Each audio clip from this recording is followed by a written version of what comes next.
Just take that deep breath in through the nose, filling the belly, the chest, the upper lobes of the lungs, and just let that breath out low and slow through the mouth. And as you're doing it, just maybe roll your shoulders, shake it out.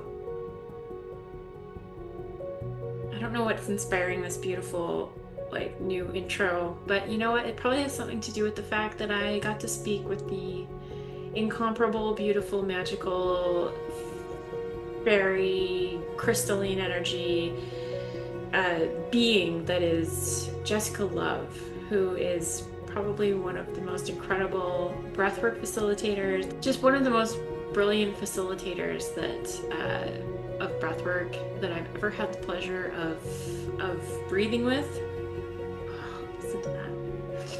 And our conversation today was really kind of centered on the topic of Amanita Muscaria. Now, Jessica Love is a beautiful steward of this mushroom, and she has really an amazing journey to tell you about how the mushroom entered her life and what she's doing with that gift, with that sacred work that she's now doing to facilitate others in their journey with Amanita. And I will read you now her official bio, which is on her website, amanita-allies.com. Jessica is a breath alchemist, multi-dimensional wellness guide, and ceremonialist, committed to sharing her love of the breath in a multitude of ways. At the heart of every offering she facilitates is conscious, connected breathing. Through the breath, we are given an opportunity to breathe new life, new inspiration into every cell of our being, and watch how the external world begins to shift when we first commit to going within. And so, really, truly, you don't need to listen to me yammering on about breathwork every episode, because I certainly eventually always get to the point where I have to talk about how amazing I think breathwork is, and then you have to roll your eyes. I have a person today that is just so magical and so brilliant, really, in her teachings, that you don't even have to take it from me anymore. You can take it directly from the beautiful magician that she is herself. And so with that, I give you Jessica Love. Welcome to The Sovereign Shift, the podcast for women ready to reclaim their voice, their nervous system, and their power in a world that demands they stay small.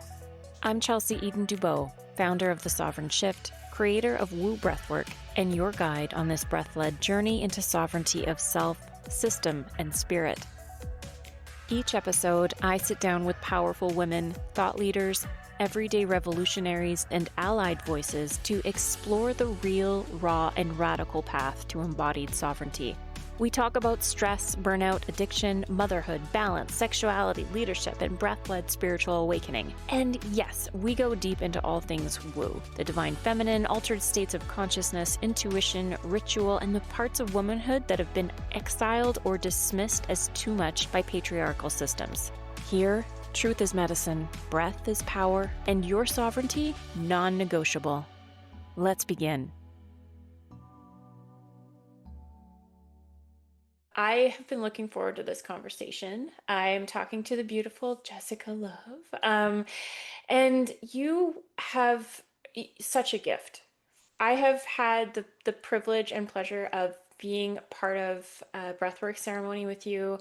I would call you a multi-dimensional magical fairy essence being of light. And I because love that is it. honestly the kind of energy that you foster. And yeah, so I was just so excited to be able to talk with you about some of my favorite topics, which is breathwork and also the beauty and wonder of plant medicines, because they have really been truly life-changing, helping expand into just a higher octave of healing and remembrance. Um, and I don't need to tell you all this because you already know. And so, with that, welcome to the Sovereign Shift podcast. And thank you again so much for being here.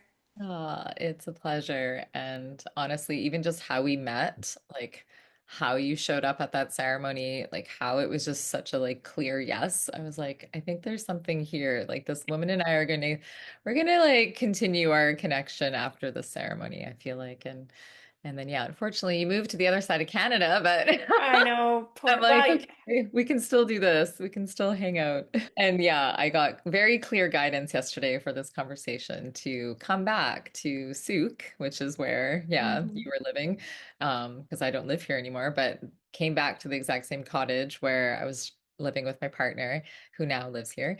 And this is where this magical mushroom ended up showing up. And I was like, okay, why do I feel such strong guidance to come back here? And it's like, it wasn't just for Amanita. It's like, it's our connection. It's to help Yeah. you feel a little bit like you're back on the West Coast. Oh, thank you. I will live vicariously through that. Um, Yeah. it's so let's go back to the topic then of this magical mushroom. Why don't you tell me a little bit about what you do and who that mushroom is? Sure. I mean, I'll just say that when I say magical mushroom, oftentimes people associate that with the magic hmm variety of mushrooms. So I do tend to use that term very lightly because it can get very confusing. Right, right. But yeah, so we met through Amanita muscaria, which is this beautiful little mushroom that grows everywhere in the world. So it's your classic toadstool mushroom, the fly agaric. And Mm-hmm. yeah, we ended up coming together through the breath as well. So I'll just start by saying that when I found conscious connected breathwork in 2019, I had absolutely no idea how many plants and fungi would then come into my world. And I don't know if you felt the same, where it's like as soon as you're starting to explore these different parts of your Mm-hmm. consciousness through the breath, it's like, of course, the plant guides and the fungi guides start showing up because, yeah, the two go so well together. So, yeah, I'm primarily a conscious connected breathwork facilitator. And Mm-hmm. thank you so much for sharing about your experience at the ceremony. And it's certainly been something that, yeah, I've really felt called to do. And um, I was thinking about it earlier. I was like, gosh, the first time I really got to know my breath was through yoga, but Mm. not like the way we know breath through breath work, right? Like through conscious connected breath work. So, yeah, I was just kind of reflecting on how it's not like the breath only found me in 2019 because I've been practicing yoga for a while, but there was always this like feeling of like just being teased by the breath through yoga. And yeah, and just feeling like, oh, like there's got to be more to this because, you get these little glimpses at the end of a yoga class where you sort of go into a bit of a meditation or, practicing your pranayama. But yeah, it just never felt like I was able to, yeah, feel the whole, like depth of what the breath can offer. So yeah, when I eventually found conscious connected breath work, that's where I was like, okay, there's like a whole world of breath that yeah, is now available to me. This is incredible.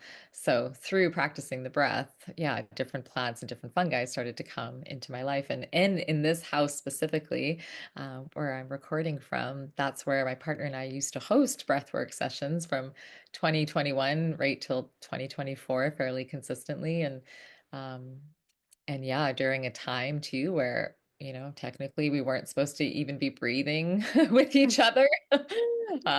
So we were opening space for that to occur because we thought, well, this is the time where people really do need to be, going inwards and doing a lot of their like deep healing work. So where are people supposed to do this? So we ended up, yeah, opening our door and everyone was welcome. And then, yeah, after about a year of that, all of a sudden this red and white mushroom just started to appear behind our home. So we have about, 7 or 8 acres of land. And then all of a sudden this wee little mushroom was just kind of showing up along the trail that's behind the house. And yeah, I've lived on Vancouver Island since I was 9 years old. I have zero recollection of Mm. seeing Amanita muscaria, this beautiful red and white mushroom. No recollection at all of Mm. ever seeing this mushroom. And like I've spent a lot of time in the forest as a kid and as a teenager and as a young adult. Like never have I seen Wow. this. At least I don't think I have, anyways. So all of a sudden, we're doing all these breathwork ceremonies, and we were utilizing psilocybin for a while. and cacao and all of that, but we definitely had zero reference point of Mm-hmm. what this mushroom even was. And then, yeah, just one day we were going for a walk on the trail behind this house, and sure enough, they just started to appear. And at that point, we just had to laugh because we were just like, okay, we've never seen this mushroom before, and it's getting progressively closer to our door here. So that's when we were both like, okay, obviously this mushroom has something to share with us. Like we're clearly here to be some sort of guardian of it, some sort of like it's mentoring us, like it's our teacher coming, like what's happening? We were just totally in denial really of what exactly was about to happen, like so naive to what, yeah, was potentially going to come from starting to get to know Amanita. So, yeah, for about 8 months. So we started to forage them. And when they grow out of the ground, have you ever seen an Amanita muscaria fruiting? I haven't had the pleasure. Ah. I'm so mad because after our session, I was like on hikes trying to be like, where are you? Yeah. So, I mean, they're very trippy. So, I mean, yeah, I could turn this into like a full-on, educational system, but I'll just sort of, yeah, share the shorter, condensed version of this mushroom. And if you're interested in learning more, feel free to connect with me. But yeah, when this mushroom grows out of the ground and it starts to reveal itself, it literally is like an egg shape. And it's like yellowy, kind of cream colored, and then it's just got all these like gnarly looking little studs, like which are eventually going to be the warts, but it just looks like it's wearing like a leather jacket with like studs all over the shoulders. Like it's just protected. And you see it and you're like, oh, that's very unusual looking. And then when it starts to really push through the soil and it grows in the most strange of places, like you would think that it would choose places that it wouldn't be so difficult to come out, but we have seen it push through like roots, branches, like literally move ferns out of the way because the ferns were like getting in the way of it coming out of the ground. And Wow. it just finds the most, yeah, interesting of places to grow. And sometimes it's a little bit more obvious and it just finds a beautiful tree. So this is a mycorrhizal fungi. So it needs to grow with the tree. It has a symbiotic relationship. So Mm. humans can't grow Amanita muscaria like in a laboratory.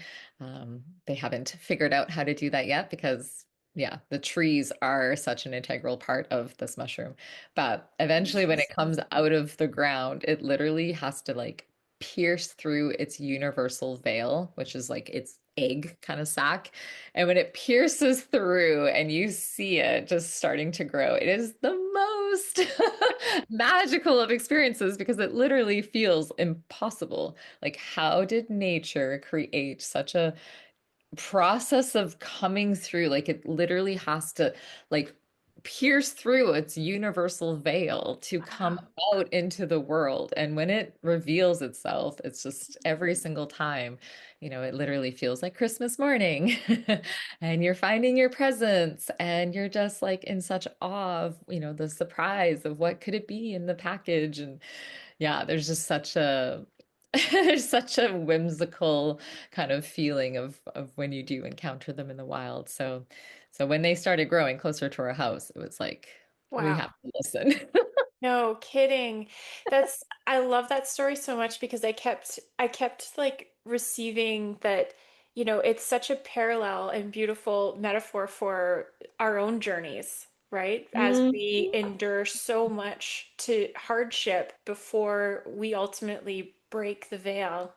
Yes, yes. And like through breath work, what are you potentially going to arrive at in a journey? Not every single breath work journey is like that, but there are those moments where like you have to cross that threshold and like come out of your own, veil of whatever sort of limitations you've been maybe like, feeling weighed down by. So yeah, it's such a beautiful metaphor for what we experience, right? Every time we like go through a rebirth, it's literally us piercing our own Mhm. veil. So Mhm. yeah, so we actually went into a bit of an 8 month rabbit hole phase, I'd call it, I guess, where for 8 months we had these mushrooms and we just we just kept going online. So this is 2021. We're going online. We're researching as much as we can to get to know Amanita Muscaria. Like, Hmm. what are you? Why are Right. you here? Well, what are you here to teach us? And every time we went online, it was the exact same information. Toxic, poisonous, don't go near it. Mm. Oh. So Womp we're like, womp. that's kind of interesting. Like, this is the world's most iconic mushroom. It literally grows everywhere in the world except for Antarctica. It's been used in shamanic ceremonies from, Siberia to like Nordic warriors. Like, it's been Hmm. used everywhere in ceremony. But toxic, poisonous, don't go near it. Right. Okay. So for 8 months, we kept just digging. We're like, okay, there's got to be someone that has something positive to say about this mushroom because it grows everywhere. And like, Mhm. why would it be so highly portrayed? Like, why is this everyone's favorite mushroom? Like, when people draw mushrooms, why do they draw this mushroom if it's Mhm. so terrible? Mhm. So we obviously were very skeptical and we're like, okay, we're just going to keep researching. So we kept researching and researching, and eventually we came across this lady named Amanita Dreamer, and she had a lot of content, and we're like, okay, whew, okay, someone is talking openly about Amanita. So we started watching her YouTube videos, and then eventually my partner's like, this is ridiculous. Like, we can keep going and trying to find more information, and like, we could literally drive ourselves crazy with this process. Or we can just trust that this mushroom has come to us for a specific reason, and it's just time that we ingest it. So, yeah, we were both sort of like, whoa, okay, I guess it's time. And then we put a call out to community. We were going to host a ceremony, actually, the same geodesic dome that you and I breathed in. We did a ceremony there and we put a call out to community. And the fellow who lived on that land that built the dome, he came. And then No. one other lady came. So there was four of us, and it was completely new to all of us. And, there was, of course, all these little fears around like, well, what's it going to be? And the anticipation of like 8 months of researching this mushroom, 8 months of like reading the folklore, 8 months of listening to podcasts, watching YouTube videos, search, like reading so many documents online. Like, this is the moment. We're going to do it. And I really feel for the people that, do come to Amanita ceremonies for the first time, right? And, we obviously went into a bit of a process with her, but to just sort of show up kind of like, okay, I'm here. Like, I'm sure there's a lot of, yeah, underlining fears because it's a Hmm. mushroom that is, very popular, but it also has a lot of demonization around it. Mm. So that ceremony with the four of us, it was in May of 2021. And like, we all just had such a beautiful, blissful, like euphoric, like it was the most kind of full body experience I've ever had with the mushroom. And we just had like an extended breathwork session. We just sort of kept it going. And at one point I even got up and I was just sort of dancing and just sort of really like feeling my body for the first time. And it was still to this day, yeah, just the most euphoric that I've ever felt with Amanita Muscaria. Mm. And yeah, after that, it was just like, okay. We did it. We finally did it. We got over all of our neuroses around like, oh, what was going to happen. And then after that, it was like, okay, we're here to really, you know, educate community because, this mushroom came to us, and obviously plants and fungi, they tend to do that at a time where you're about to kind of enter into some next phase of your evolution. And at that point, it was like, yeah, we're being really called to become educators, to Mhm. become guides for other people that might be, wanting to work with this mushroom. And then, yeah, from that point on, it was just like, okay, of course, this is what we're here to do. There was just like no questioning this path. It was just, we are now becoming guardians and, kind of sharing in a way that really helps build people's confidence with being able to interact with this mushroom so that people can feel safe doing it and people have all the information they need. And, we went through such a long process with our researching stage with this mushroom and had to sift through so much BS that now, Mm. I've correlated so much of the information that I found. I have it in this like one beautiful PDF document that I give to people. And it's like we've just done so much of, sort of the heavy lifting just to ensure that people, yeah, can arrive at this mushroom really feeling safe and confident and empowered with their choice. And I love that your podcast has like sovereignty, like this idea of self-sovereignty, which this mushroom, which I know we've talked about before, like it really is the mushroom for the people. And it really is the mushroom that, everyone knows. And whether you even ingest it or not, like it's the emoji in your phone. So we're already all on Amanita without even taking it. And that's like how powerful this mushroom is. And that's how much of a connector she is as well, where everyone in some shape or form has interacted with this mushroom. And she really is about you taking sovereignty over your own, being. So yeah, I can Mm. share more for sure, but I'll I stop love there. that. Yeah, you're really a steward of this particular mushroom at this time, and what a gift that is. And I totally, we've had talks about this before, resonate with the idea that the consciousness of the being that is Amanita, or whatever plant medicine that you are called to, because it is a calling. Like you can't just if you wake up and you're like, oh, yes, I am called. That is totally different from you feeling influenced by others who are on their own journey, if that makes sense, right?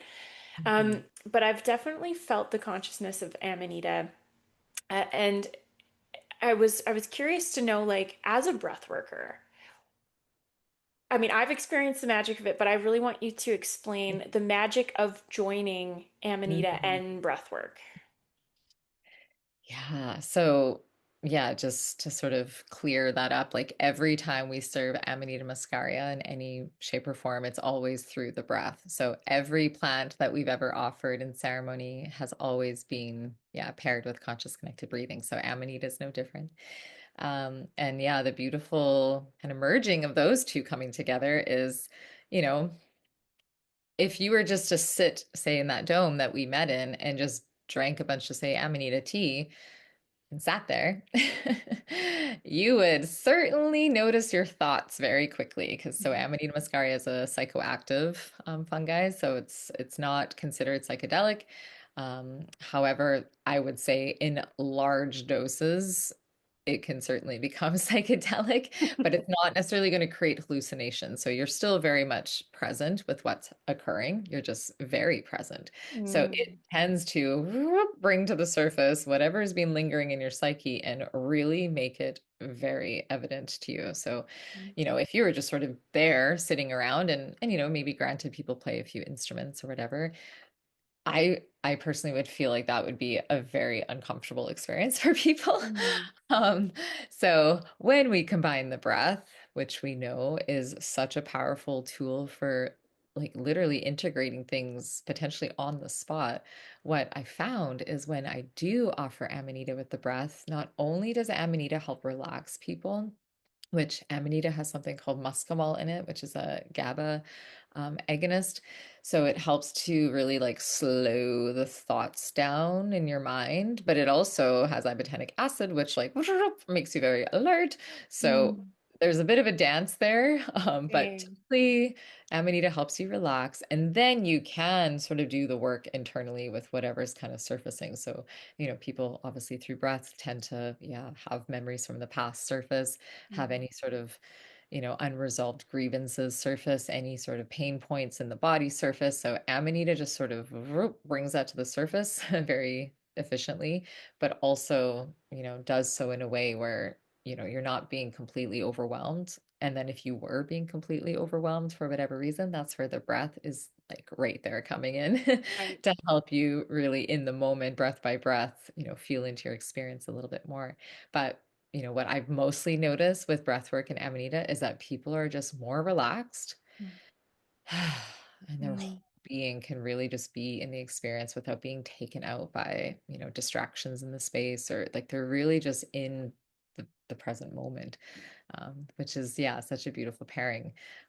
And that's why with the upcoming Amanita Maiden journey that I'll be offering, which is an online program for women, like the breath is right there, especially in the second, third, fourth week, fifth week. Like people are really now in their microdosing protocols. They're really kind of in the experience. And that's usually when things tend to become a little bit more amplified, especially when you're just kind of in your everyday life. Experiences can tend to feel, yeah, just a little bit more potentially intense, or you're just way more present to every single detail Mm. that's happening in your life.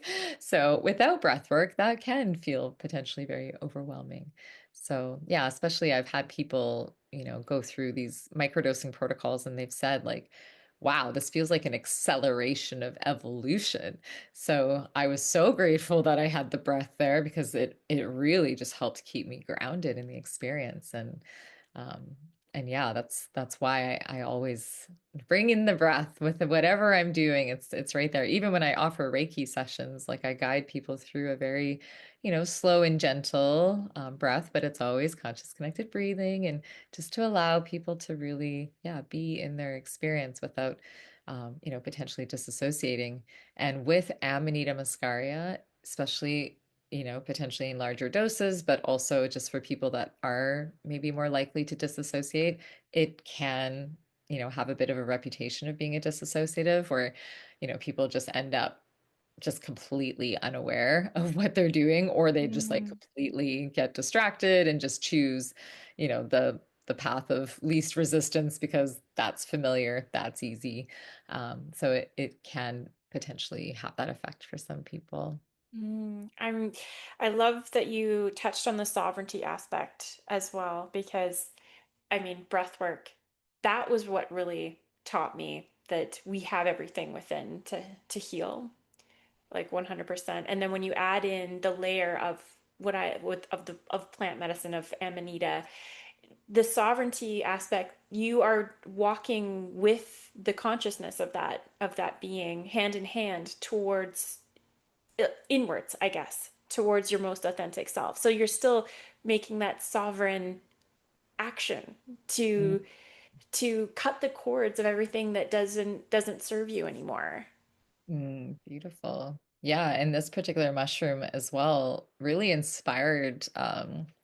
I wasn't doing this for a while, but it certainly inspired this declaration of self-sovereignty that I offer now. So anytime people are coming to ceremony, whether it's, with Amanita or not, but this mushroom made it very clear that if people are coming into these breathing experiences, like there's a degree of accountability that needs to occur. Mm. And also there's a degree of like you have the potential here to really empower yourself to really declare out loud what it is you're taking sovereignty over for your own being.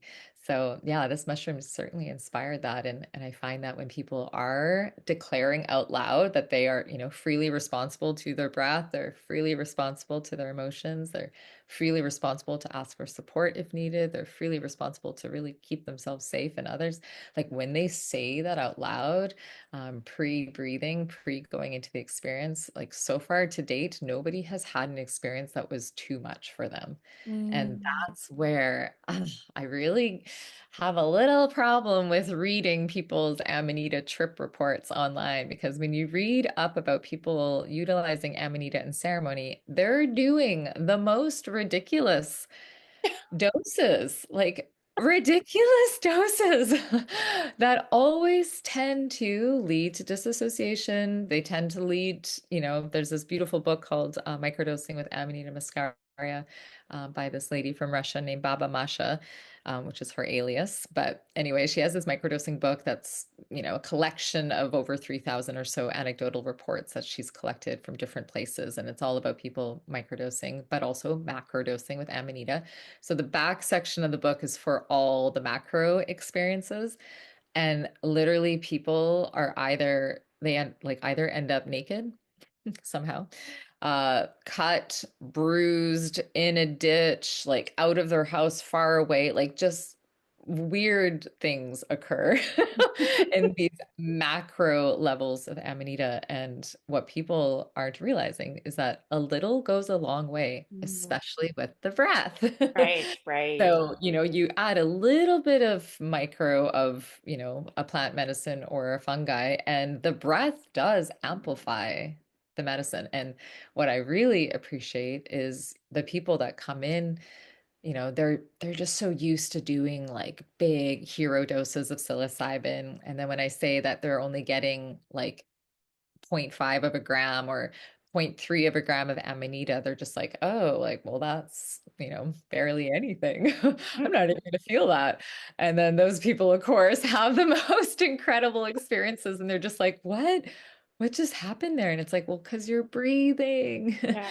Doesn't take much, right? And when your body is becoming breathe, like you're so open, you're detoxifying, you're clearing, like you don't need a lot of different, substances to add to the experience. Like the breath is enough on its own.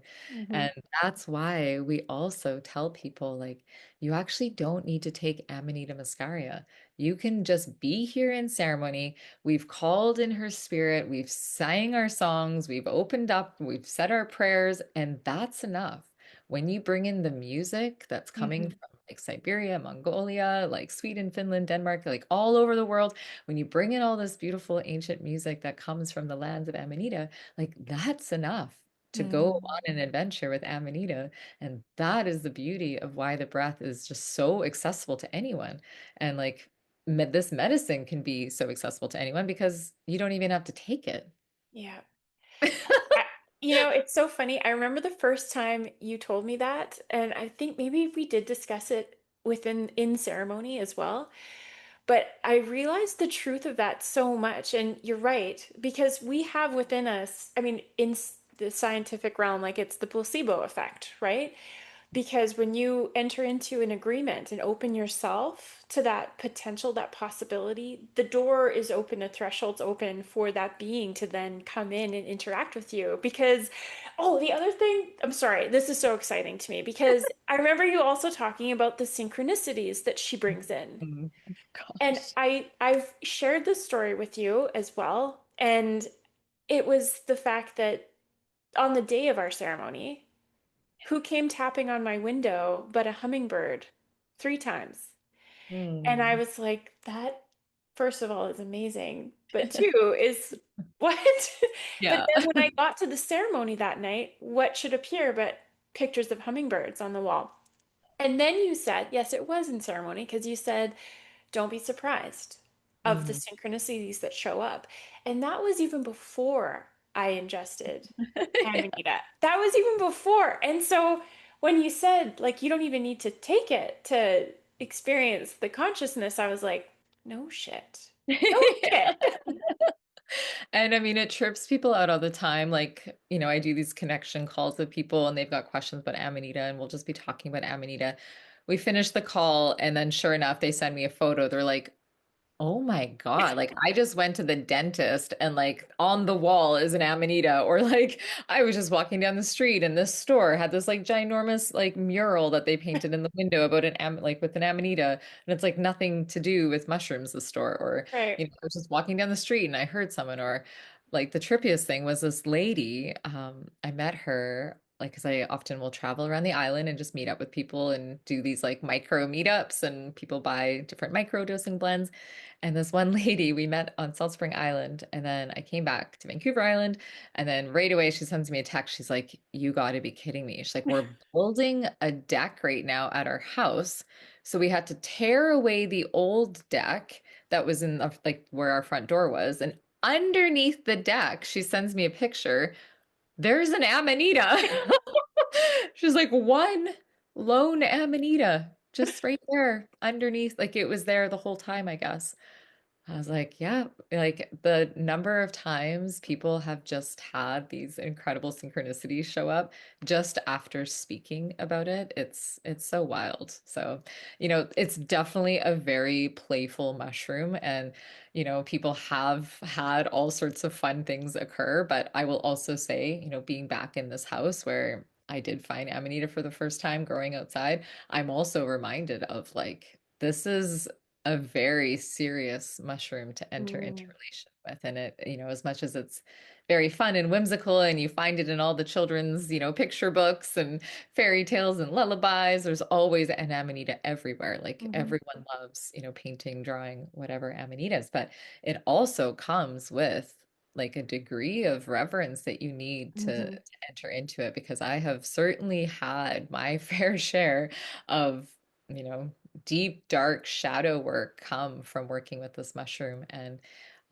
yeah, that just needs to be said, just presenced here that, this isn't just like all fun and, roses and rainbows and butterflies, and it's just all fun and games and ooh, which it very well can be because it's very much like a whimsical fairy-like mushroom. However, I often kind of remind people like the mushroom itself, especially Amanita muscaria, is like red and white. So even just thinking of the colors themselves, like the red is literally like your root chakra. And I always just kind mm, of explain to people like that's really like your connection to the earth. It's you being rooted in who you are, but it's also like bringing you deep into the earth, which is dark, which we do a lot of, shadow work in there. But then the white part is more of the elevated kind of higher consciousness, say like crown chakra beyond. So it can feel very elevating, but it also has the potential to bring you into those darker parts of your psyche. So when I host the Amanita Maiden journey in the winter, for instance, people in that group tend to have more kind of deeper, darker mm, experiences show up for them just because it's winter. But the fall time when I'm hosting this 5 week journey, it's not as prevalent, but this mushroom certainly has the tendency to really reveal to you parts of yourself. Also, the collective shadow that we're, mm, interacting with every day, like it can be very revealing and very confronting. And I will say, especially in this home, some of the breathing sessions I've had with this mushroom were some of the most challenging experiences I've ever had, where there were moments where I just was actually done with Amanita. I was like, okay, I'm done. Like, enough is enough. Like, how much more can I, yeah, see about my family's, all the ancestral karma that was coming up, and just some of the, yeah, deep kind of dark secrets that were lingering in my family's history. And it's just like all of that was coming to the surface. And if you try to, hide those parts of yourself, like they just become louder. mhm, Mushroom especially is very good at, seeing what it is that maybe you've been neglecting to look at within yourself. And I think that's why a lot of people sort of shy away from it, is just like, whoa, that was a little too revealing, a little too confronting, and like okay, I've had enough. And some people will do Amanita once and then that's enough. They've mm, learned what they needed to learn, they felt what they needed to feel, and then yeah, that's it. And then they're always going to have Amanita there, right? Kind of working in the background. So it's not like you have to keep taking it, but for some people, especially if you don't have, say, breath work as a tool that you can come to, or you don't have a practice like a meditation practice or yoga practice, like it can be very confronting, and some people never come back to it. So it certainly needs to be entered into with very clear intention and mm, reverence. And that's why the ceremony is so important. And even when I teach online, like it's very ceremonial based, to really encourage people to not take this lightly. Like this isn't just like a fun experience you're about to go on. This yeah. is like life changing. You're like literally changing the trajectory of your life by going into this, this journey. And yes, it can be fun, certainly along the way. But there's also going to be some potentially, more painful parts for us to look at. Mm. Yeah, thank you for that. I'm really glad you brought that up because that was sort of what I was curious about is the when we talk about the consciousness of the being that is Amanita Muscaria, yes, certainly playful, but also very, well, you said it, reverent. So when you connect with the consciousness of Amanita, then what comes forth in terms of like, do you see how does she appear to you? In different ways. So I personally in this lifetime have never had a physical grandmother. So both of my grandmothers died very young, when my parents were young. So she certainly came during some very, profound breathwork journeys where I was connecting with those grandmothers that, like, I had absolutely no frame of reference for. Like, my parents didn't really talk about their mothers. It was too painful for them. So all of a sudden I'm doing all this sort of ancestral work, and then the Amanita's coming in. So she sort of came in like this kind of wise elder of the forest. So she, I don't see Amanita. I mean, I can certainly use my imagination, I'm sure, but that's not usually how she presents herself. It's more of a feeling of really being held and supported, and I'll probably cry. Um, yeah. It's like this, yeah, I don't have many elders in my life. So she really presents herself as like just being there for you, right? And without even ingesting Amanita, like I'm just so in the world now of Amanita. I've certainly called in her spirit so many times. I have artwork all around, and I have a cell phone sticker. Like, she's just everywhere, right? Like, she's in my field so much that it really just feels like I am being so, like, divinely supported by this mushroom, divinely guided, and without ever having an elder in my life to, potentially do that, to sort of like guide me along the path, make good choices, go this way, or be there for you if you've fallen down and, messed up a few times, and just to be there with like compassion and unconditional love. And like, I've never had that physically, and it's been such a beautiful, experience of what that could feel like. And I really feel that, especially when I'm breathing. So Yeah. through the breath, that's where that, like, I'm being held, like, literally there's like a grandmother holding me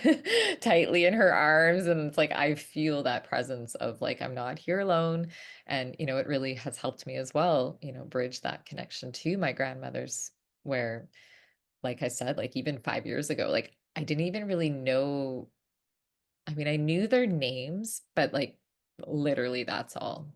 Like, that's all I knew, and just little bits and pieces here and there, but that was it. So, yeah, I feel like Amanita also was the bridge to these grandmothers, which then actually led me last year to Santa Fe, New Mexico, to go be at the 20th anniversary of the International Council of 13 Indigenous Grandmothers. Oh, So wow. there's been a lot of grandmother healing and a lot of kind of presence of elders that have come in through this mushroom.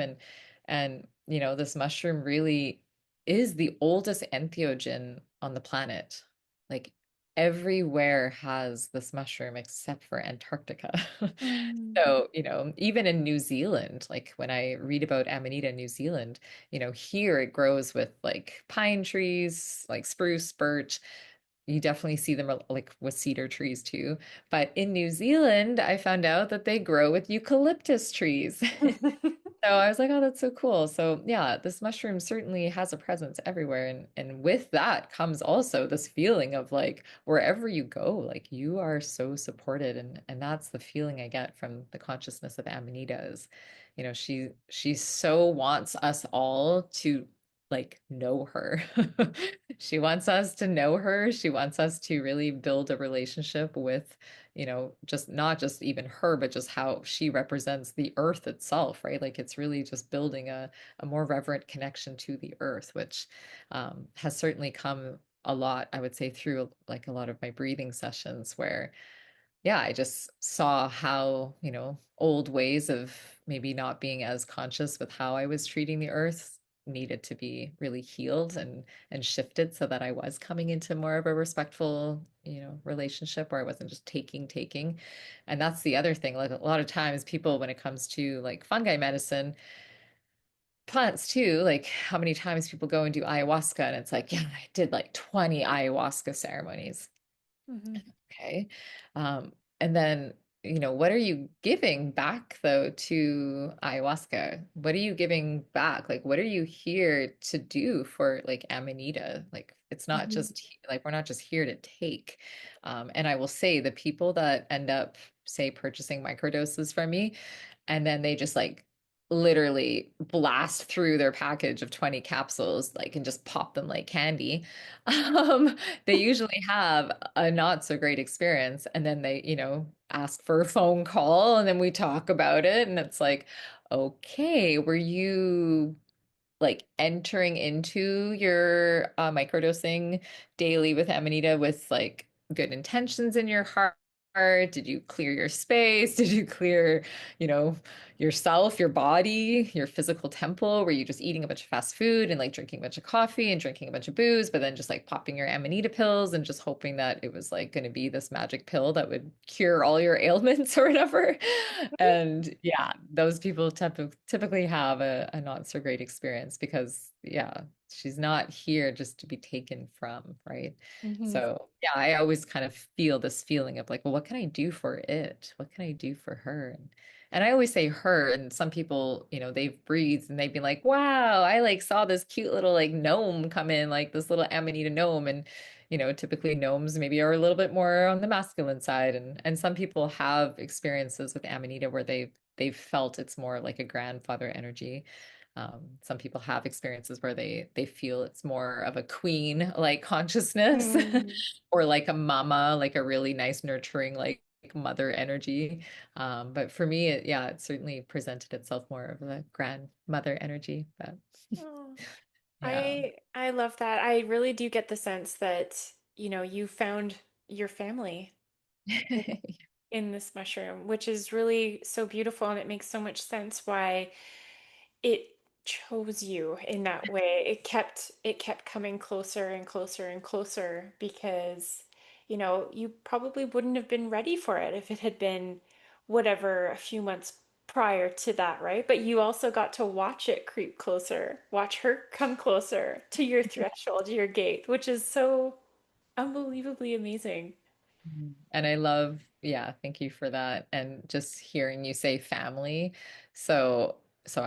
I'm living here on the southern part of Vancouver Island, but a few years ago, my brother was living up island and he's just most recently moved down island. But speaking of family, of course, I can't be all over the island foraging when it comes to mushroom season. So my brother actually ended up really supporting my Amanita endeavors, and he became one of my kind of like number one foragers. And then he was also bringing my nephew. I would send him little messages like, "Hey, I just saw that somebody posted on Facebook that there's Amanitas growing at this park up island." And he's like, "Okay, cool. I'll pick up Jeffrey after school, and off we go." And all of a sudden, it became this like family, yeah, foraging fun adventure that he was on. And yeah, it's so sweet because even now my nephew, like, he comes into my place and he's just like, I want to count how many Amanitas you have everywhere. And he's just like walking around. He's like, one, two. He's like, you really like Amanitas. I'm like, yeah, I do. It's like part of our family now. It's hilarious. And it certainly has been one of the most, again, illuminating experiences I've ever gone on with any sort of plant or fungi. Like this has been certainly, yeah, very revealing in a lot of ways. But I do feel like, yeah, I'm now in a position where, yeah, I don't feel like I'm scared. I feel like I've had enough experiences now where it's like my initiation with Amanita, like, I mean, I say that and then she'll be like, "Oh yeah." You Right? think so?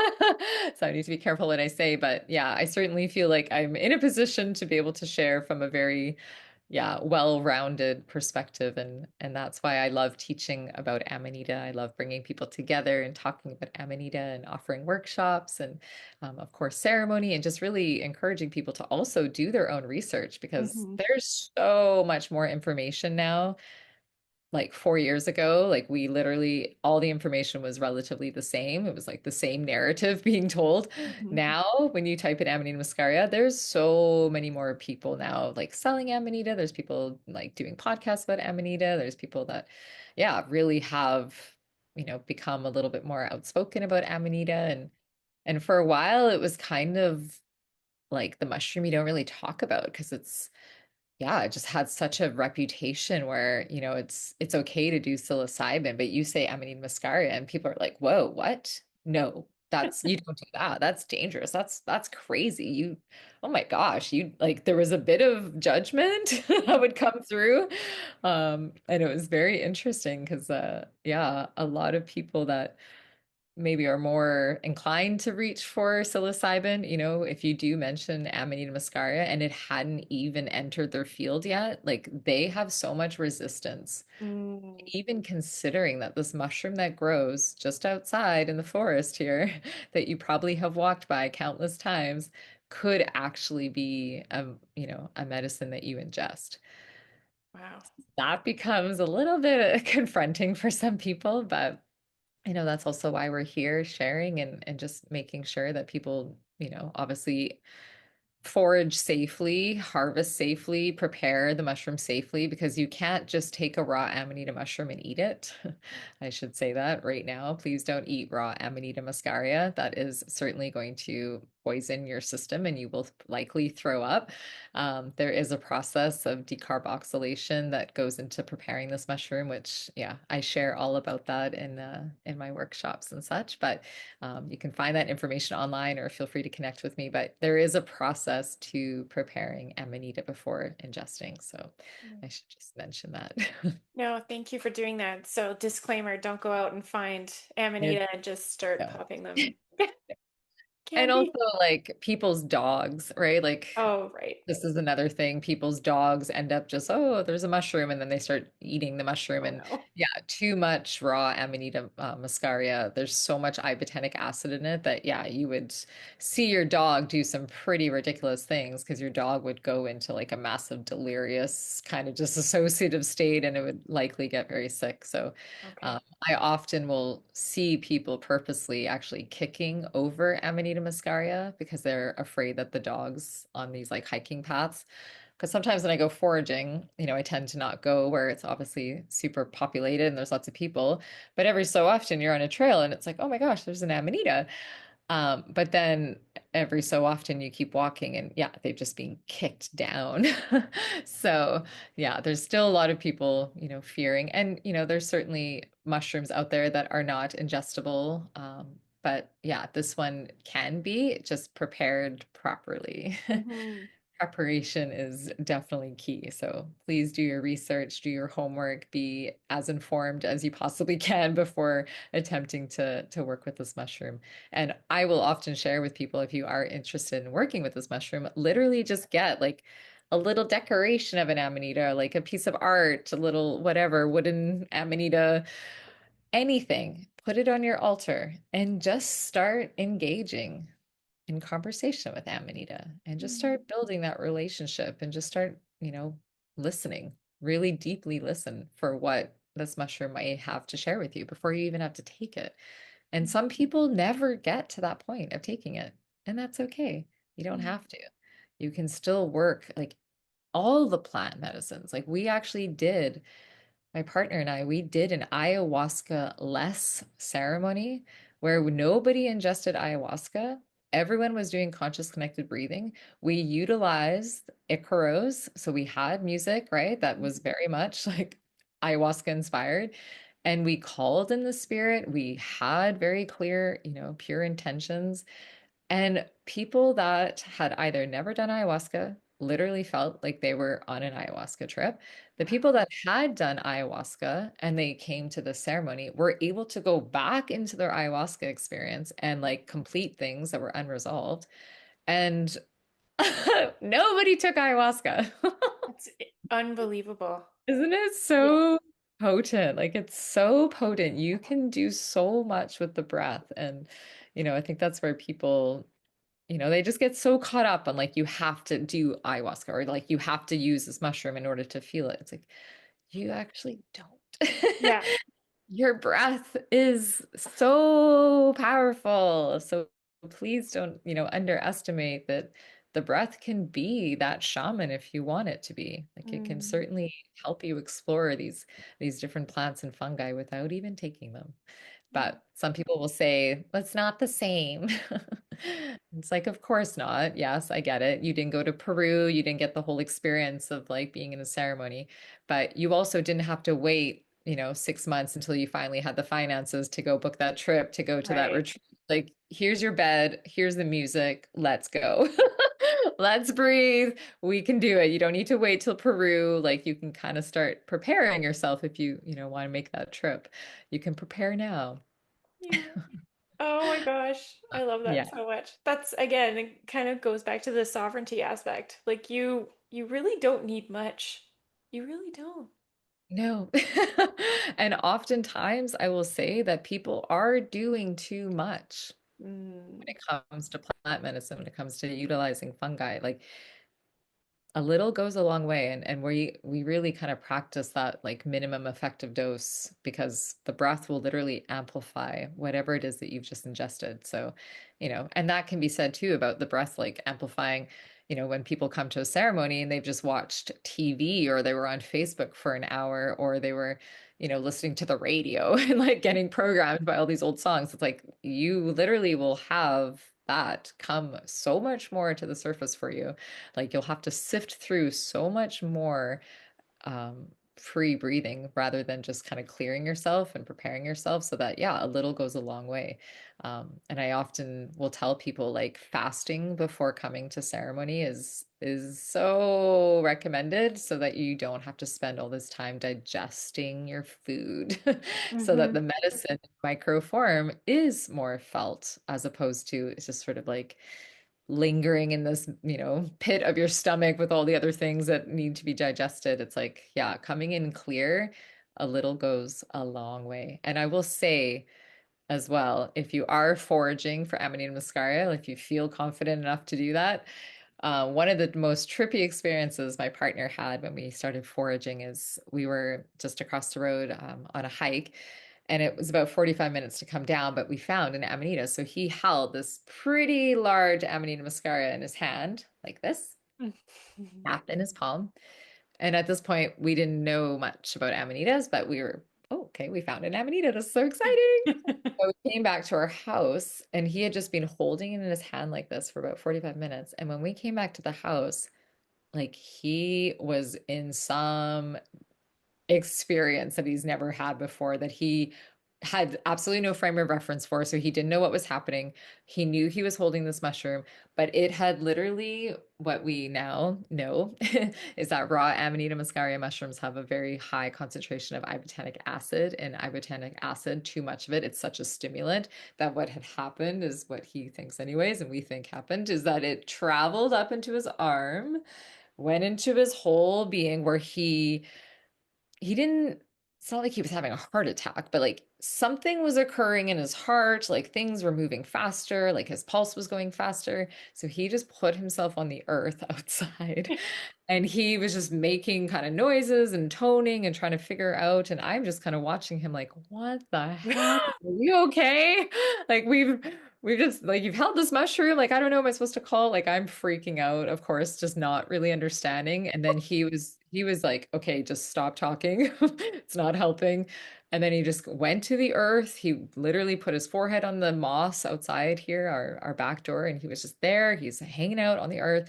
And then eventually he was getting all this information of like what was occurring, and he was just like, holy, and eventually it passed. But he at that point he said, okay, like now we know if you're gonna hold a raw amanita, like you do get the psychoactive Right. effects from it. And now if I go foraging, if I've got lots of time, like, and I'm out in the wild and it's fine, which usually I do, I will just pick them raw and then I put them in my basket. I mean, I definitely don't just hold them like the way he did. Even just touching them briefly, I am definitely on amanitas now.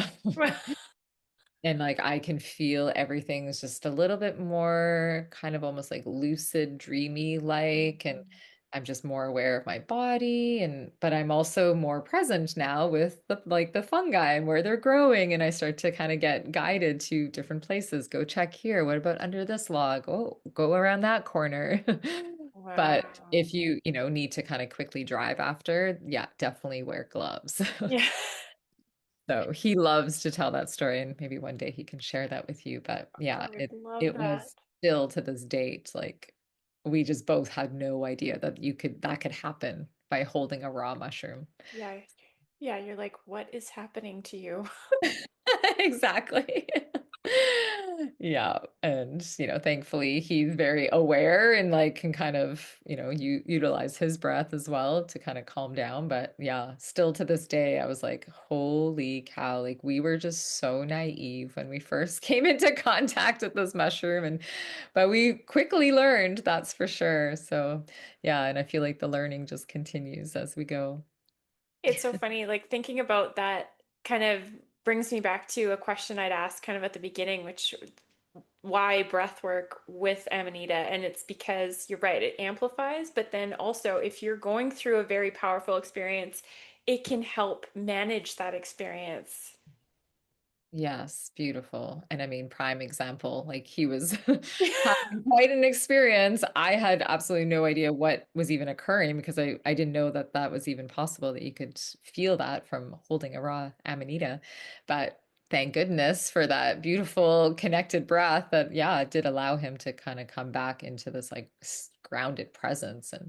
And I think that's why, well, I don't think, like I know that's why nobody so far has come to a ceremony and has had a experience that they couldn't handle because Mm. yeah, the breath is there to also ensure that you're not, completely overstimulating yourself where now for the next few weeks, like you have to now deal with what you just breathed with. Like the intention is to leave feeling, yeah, ready for the next steps of whatever that might look, and feeling more grounded in what you need to do next. And that's why like the integration is so like almost immediate sometimes. Mm, So, yes. yeah, I'm so grateful for the breath, and I'm so grateful that the breath brought us together. And yeah, if you feel called to share anything from like your, slice of the ceremony of what you felt when you ingested Amanita for the first time, I would love to. Wow.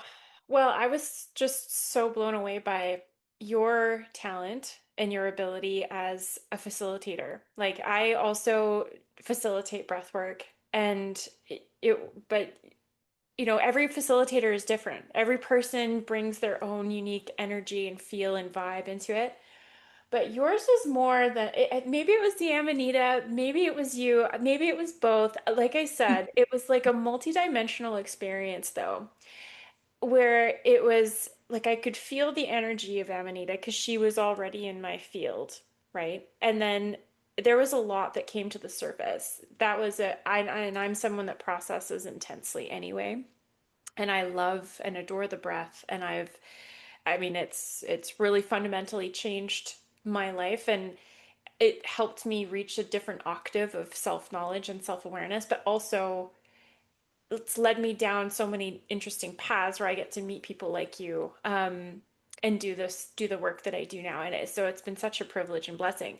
But then you swoop in with the music and like it was such a shamanic, earthy, like ancient vibe that I experienced that was like it just struck to the heart of my soul, like self, everything. It was just like I felt cradled, like you talked about, cradled by I think, because you're channeling as you're doing this. Like you are a vessel for so many higher frequencies and energies that come in through these sessions that it was like, holy shit, I am in the presence of something ancient, ancient and wise. And like you talk about the grandmother energy. Wow, like there were so many things that came through, and it was just very much uh, just this clear sense of deep rooted healing. It was like you were going into the roots of all of the people around the dome and pulling up all of those parts of the roots that needed sunlight, if that makes sense. And so, but like honestly, so for anyone listening that wants to have a multidimensional crystalline energy explosion of the consciousness in your heart chakra and all through your being, like please go to a breathwork session Wow. with Jess. Amazing. Yeah. So in a nutshell, I that was, personally feel so supported by the music, and I just want to say, like, what you felt there, so much of it was the support of that music, and I'm just sort of in the middle of it all, receiving messages of what should be said next, but the music is what feels so like primordial, and it feels so ancient, and it feels very shamanic, and it's like we're in these, yeah, ancient rituals all of a sudden with Amanita that, were practiced for, thousands of years before, this lifetime that we get to experience it here and now. So yeah, thank you for sharing that. And each one is so different, of yeah, course. And each one has a very specific theme, of course. Um, and yeah, I hope we get to breathe again soon at some point. I know, I do too. And before we part ways, I really want you to talk about you've mentioned it, your Amanita maiden journeys. Okay, yeah, thank you for asking. Yeah, 2024, it was January. I was like, that's it. Like, I'm hosting something for women to come together that are new to Amanita Muscaria, perhaps not new to entheogens in general. Maybe they've been exploring other different fungi or plant medicines, but just a space that's safe, that's sacred, that people can gather, they can microdose, they can have community support, they can have breathwork support. Like, that doesn't exist. Why doesn't that exist? And, I actually, short story, I ended up in a microdosing course with Amanita Dreamer, and I ended up being her moderator, which was hilarious because I never met her, but I guess she needed someone to do that. And suddenly I was there, her like right hand man, like putting links and dropping resources and videos to her website. I was like, this is so weird. I just watched you on YouTube for the last year and now I'm here with what? Okay. But in that particular microdosing course that she was offering, there wasn't the breath. There wasn't that like nurturing community, like we're all in this together to like it just wasn't like that. So I actually will have to thank her because I really got a lot of inspiration for how to offer a space where people really can feel wholly supported, where it's not just here's a bunch of mushrooms, off you go, you're now on your own, and I'll just tell you a little bit of information and off you go. I was like, no, this needs to be massaged out a little bit. So yeah, so the Amanita Maiden journey came to me after having that experience and also realizing that, I really enjoy working with women. I really, enjoy the spaces, which yeah, the circle that we breathed together was a women's circle. And I just know that there's a degree of like softness that comes. There's like edges that can just sort of soften when we gather together as women. So I wanted this to be for women. I wanted to bring in the archetype of the maiden, not to become the maiden necessarily, because a lot of the people that arrive at this online journey are no longer maidens.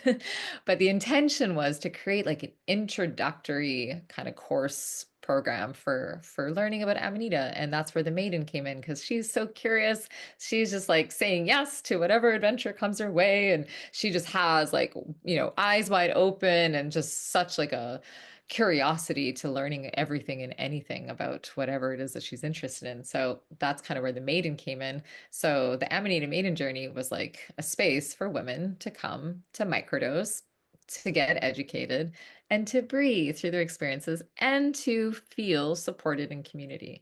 So in 2024, I did four sessions of that. So I did a fall one, a winter one, all the seasons.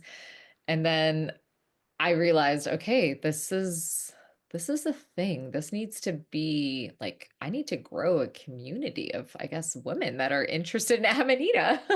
Okay, so then this year, yeah, I kind of shifted things a little bit. I extended the program. So now we meet for 6 sessions online. So it's held on Zoom on Thursday evenings from 6:30 to 8:30. And I've, yeah, created a program where, there's intention setting circles, there's sharing with very clear kind of guided prompts. But then there's also, educational workshops. So I've got 4 different presentations that I do about Amanita. But then there's also 4 guided, 45-minute breathwork sessions that are to support the integration of the information that's being taken in, not just in the presentations, but also through the microdosing protocols that people will be choosing for themselves. And then there's also like a private Facebook group. So that's where we have our weekly rituals, and I, drop in resources from different podcasts that I listen to, or, because this is happening over the fall equinox as well, there'll be, resources that sort of come in for the fall, for the shifting of seasons. We also have another lunar eclipse coming up. So we're always kind of noticing what's sort of happening collectively. And that energy also comes into the journey as well. So it's really a landing place for people to come with an open heart, an open mind. They want to learn more about Amanita.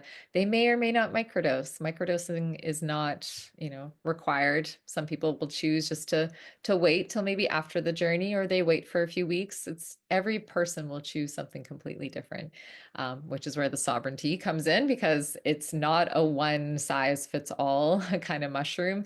It's so unique. And every time you come to this mushroom, you can have a completely different experience.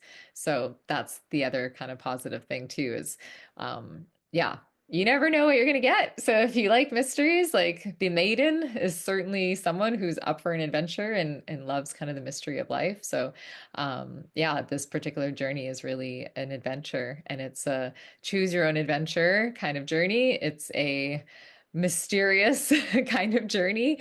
We come in with very clear intentions, but we often get redirected where we need to go at times, and then we come back, and that's where the breath is really there to anchor our experience and have it become a lot more integrative, rather than just people sort of, whoa, like they're opening up their consciousness and there's so much happening potentially, and what do I do? So that's also where, when we meet online and we get to hear other people sharing, there's just so much medicine in being able to, sit in circle with people and hear, oh, you're going through that too. Oh, you had that happen. Wow. Yeah, that's happened to me before. Or like, whoa, like, thank you for sharing that insight. Like, I'm now going to, remember that for maybe my potential future experiences. And yeah, so it's just a beautiful way of coming together and really committing to 5 full weeks of meeting yourself with this mushroom. Mm. Oh, I love it. It sounds like it's such a transformative experience for people that participate, and I love that you do it by season. I think that that is so amazing. And I mean, this year I will see what happens. It feels like there's some evolution occurring with Amanita, because yeah, I did put things a little bit on pause. I did a winter session in 2025, but then I didn't do a spring one. My sister-in-law had passed away, and then I didn't do a summer one because I was still just sort of navigating life. So Mm. this particular year, there's been, yeah, a winter one and now a fall one, and those two seem the most fitting for this kind of journey, but I'm also open. I feels like there's potentially something new that wants to come through. And that's the fun part of working with the breath and working with, Amanita, is there's constant inspiration of, Mm. where am I being guided to next? And, what is this mushroom really asking for? And yeah, something that's exciting that I just kind of saw online. There's a mushroom festival that happens in Colorado, and it just happened in August. And I thought, oh, that's so cool. And I kept seeing all these videos on Instagram. I was like, gosh, like I'm going to go there next year. And, it happens in August. So I now have to wait, another year. But I was like, that is a goal of mine, to have my micro business be there as Yeah. potentially a vendor, or just be there in kind of a mushroom community. So here I'm thinking next August, drive to Colorado, be a part of this thing. And then locally, I just get this thing on Facebook, a post that there's a fungus fest happening just up island in Cumberland. And I was like, oh, that's in October. Okay, wait a minute. I feel like Amanita needs to be a part of this. Like, I'm waiting until, like August to go all the way to Colorado, when just 3 hours north, I can be a part of a fungus fest. So that just sort of appeared, and now I'm, yeah, in the process of communicating with the people that are responsible for putting the program together. And it sounds like Amanita Allies, which is my microdosing business, is going to be a part of that somehow. Oh So my gosh. yeah, so I was like, that's awesome. Thanks, Amanita. Like you like showed me this, but I'm being guided here, which of course makes more sense because it's more local. But it's just honestly, I'm in just such full surrender mode that when things appear, I'm just like, okay, I'm supposed to go there next. Oh, and then this, like, it's like the mushrooms popping up in the forest. You don't really know where they're going to come. And, you can go to the same mushroom patch every year thinking, oh, that's, I found the amanitas there last year. Like, of course, they're going to be there this year. Nope, if they don't feel like it, they're not going to show up. And if you just went last year and like wiped out every single amanita mushroom and like hoarded them for yourself, chances are, yeah, they're not going to reappear. And it's just, yeah, it's a very, very intelligent mushroom. And I certainly enjoy just being on this adventure with amanita and yeah, just the doorways that have opened, the redirections that have occurred. It's infinite, really, the potential of what can come when you just really commit to being in full surrender to this mushroom. And yeah, it's such a fun way to kind of live life because it does feel like I'm in some sort of whimsical fairy tale at times. But it's also a little like Alice in Wonderlandy, right? Like you just Right. don't kind of exactly know what's around the next corner, but you might fall down a few rabbit holes along the way. Oh, I love that. I love the thought of you at a fungus festival. I feel like that just makes me so happy. And I I want to know. I was go. like, how have I never been before? But it's like it just wasn't, I don't know, it just wasn't there yet. It wasn't in my consciousness yet. But it's like, of course, Amanita needs to be at these festivals. And I will say, unfortunately, a lot of these fungus festivals will use Amanita muscaria on their artwork. Hmm. And then because yeah, we've gone through this process a few times with different festivals where, you want to vend Amanita muscaria and it's like an instant no. Oh. And usually Mm. they just say it's the same thing. Like we don't allow drugs at our festival, but like we're not going to be selling drugs. But little do they know that for medicinal purposes, like Amanita muscaria in Canada is like not illegal. But oftentimes you see Amanita on all sorts of posters, and it's like everyone uses this mushroom. But when you Mhm. actually go to say, oh, I'd like to be a part of this, sometimes what tends to happen is like you just get a clear no. And it's like, well, why did you use that mushroom then on your marketing? Mhm. If you Right? don't want this mushroom at your festival, why is it on your poster? So I kind of am curious a little bit about that, but there's just a lot more education that needs to happen because there's still a lot of misinformation and yeah, people are learning and everyone's, on their journey and some people realize, kind of the brilliance of this mushroom a bit earlier than others and then some people are just a little bit slower and that's okay. Well, I feel really bad for people that don't have a full understanding because I picked up my heart opener blend, and I have to say, Oh. like, working with it is just such a beautiful experience, and I can't speak highly enough about you and the work that you do. I talk about you to everyone I know and love that needs to go for a breathwork session and also experience the beauty of this particular mushroom, this particular plant ally, your grandmother. Yeah. And so Aw. yeah, I think just the world of what you do, and I just have nothing but beautiful thoughts and intentions for the Amanita journeys and also Fungus Festival, which again, I feel like I really want to go and be a part of this Yeah, somehow. October 2nd it begins. It's like October Oh, 2nd to October 5th. I So wish. I'm not sure if you plan to come this way, but I really do hope to experience your magic as well. And, every facilitator, like you said, has their own gifts that they bring to the table. And I feel like I would really love to be a part of a circle that you're facilitating in some way. And maybe that's meant to be online in the meantime. But Yeah. yeah, I would love to be able to breathe with you at some point as well. Oh, thank you. And so, Jess, how can people find you? How can people get in touch with you and join and all those wonderful Yeah, all things. the things. I mean, there's a few ways. Our website, which is sort of in construction mode, but amanitaallies.com. And you can also find us on Instagram, Amanita Allies. That's kind of the most fun place to check us out, to be honest.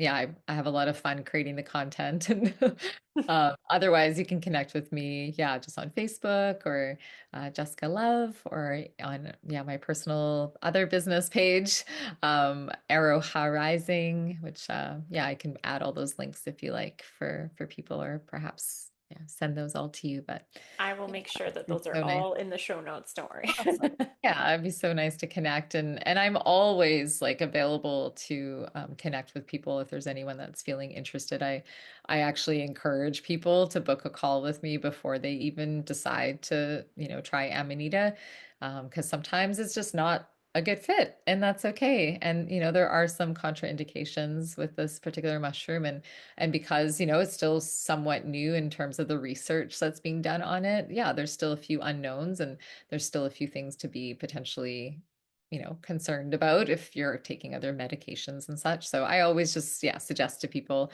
I love talking about Amanita muscaria. Please, like, if you're curious at all, connect with me and we can have a conversation. Hmm, beautiful. Well, Jess, thank you again so much for being here and being a part of this transmission, this show, and for just letting me again bask in the souk and Vancouver Island and Jessica Love energy for a little bit. It was Well, I appreciate being in your presence as well. And yeah, I really appreciate you, yeah, reaching out and even just creating this space to talk about Amanita, because yeah, not everyone is as open-hearted. So thank you for all that you do. thanks. Thanks, Jess. Yeah, let's see you soon. Thanks for being here. If something stirred within you today, that's not an accident. It's a shift. To go deeper, visit thesovereignshift.ca, where you'll find breathwork audios, resources, mini courses, workshops, and programs to support your reclamation, body, mind, and soul. Like, follow, and subscribe wherever you get your podcasts, and toss us a follow on social media if you're so inclined. And remember, your breath is your power. Your truth is your compass. Your sovereignty is the revolution. Until next time, stay sovereign.